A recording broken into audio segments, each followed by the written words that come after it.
Do you want to visit Australia? Then this video is for you.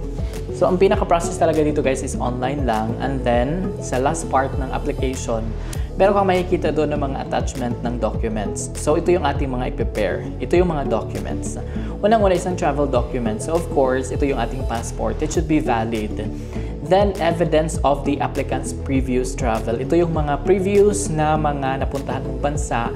That means, kailangan mong i-scan yung iyong mga stamp. Yung part ng passport mo na may stamp, yun ang i-attach natin.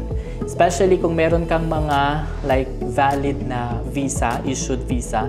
So, nakakatulong po yan. I-scan mo rin yan at i-attach mo doon sa portal nila.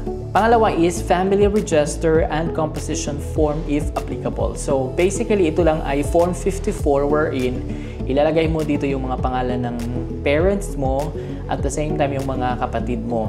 At ilalagay mo rin yung mga address nila. Then, ang next is evidence of planned tourism activities in Australia. So, ang kailangan dyan is itinerary. Siyempre sa itinerary mo, mas maganda kung mag-attach ka na rin ng reservations. Like reservations sa hotel, reservations sa flight mo.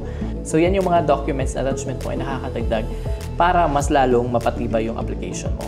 Then, ang next is yung financial status and funding for visit. Yung ating pinaka-attachment dito is yung bank statement.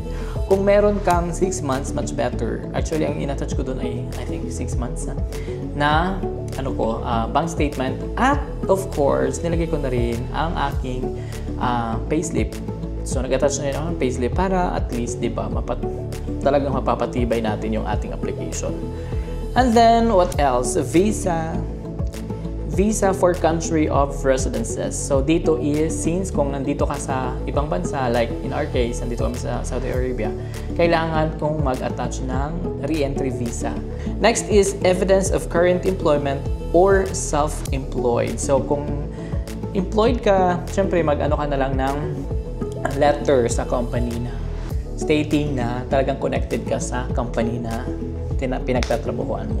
Yun ang mga kailangan mong i-attach sa iyong application. In my case, good to me kasi medyo feeling ko mas napapa yung aking approval dahil meron na rin akong New Zealand. Kasi parang lang yung dalawa eh. Kung meron kang New Zealand, mabilis yung Australia. Kung meron kang Australia, mabilis yung New Zealand. Parang ganun yung Sa pagkakalam ko lang, correct me if I'm wrong. Pero sa feeling ko lang ay nakakatulong na meron akong na-apply din na New Zealand visa.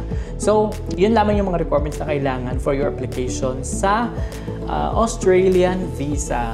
Yun lamang yung ating mga requirements na dapat i-prepare sa application ng Australia.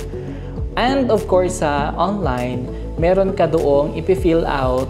So, para hindi ko magkakamali, if you want to have my assistance, you can just PM me sa aking Instagram, Jenner Benz. The same spelling sa aking YouTube channel.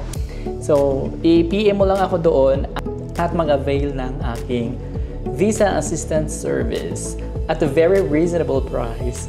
So I guess that's it for this episode and have a great day and God bless. Bye-bye guys!